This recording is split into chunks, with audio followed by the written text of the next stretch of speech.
ഇവിടെ മുടിഞ്ഞ് പഠിത്തമാണല്ലോ. എടാ, നീ പഠിച്ചു കഴിഞ്ഞോ?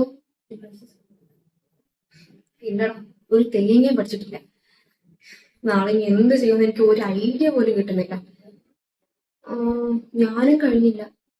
ഇതിപ്പോ നോക്കിയിട്ട് തീരുമെന്ന് തോന്നണില്ല.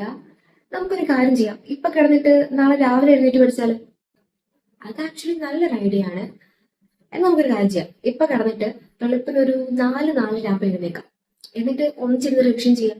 അതാവുമ്പോ പിന്നെ എക്സാമിന് മുന്നേ റിവിഷൻ ചെയ്ത് കയറുന്നതുകൊണ്ട് എന്തെങ്കിലുമൊക്കെ തലയിൽ ഇരിക്കുകയും ചെയ്യും. എന്താ പിന്നെ അങ്ങനെയല്ലേ? ആ, അതാ നല്ലത്.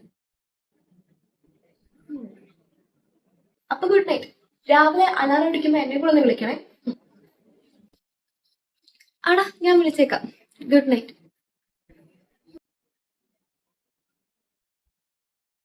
അവൾ ഉറങ്ങി. ഇനി എനിക്കിരുന്ന് പഠിക്കാം.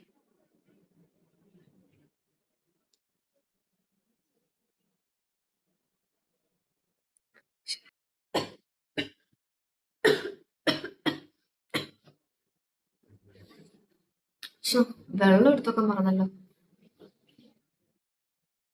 ഏ, അവിടെ എന്തൊരു വെളിച്ചം. ആരവിടെ പുതപ്പ് വെച്ചിരിക്കുന്നത്?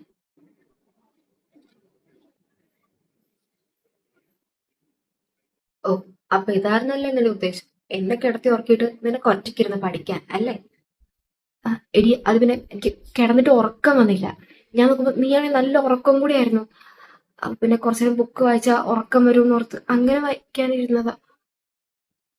വേണ്ട, നീ കൂടുതൽ പറഞ്ഞ് കഷ്ടപ്പെടണമെന്നില്ല. എനിക്കെല്ലാം മനസ്സിലാവുന്നുണ്ട്. ഛേ, എന്നാൽ നീ ഇത്ര ചീപ്പായിട്ട് ബിഹേവ് ചെയ്യുമെന്ന് ഞാൻ വിചാരിച്ചില്ല.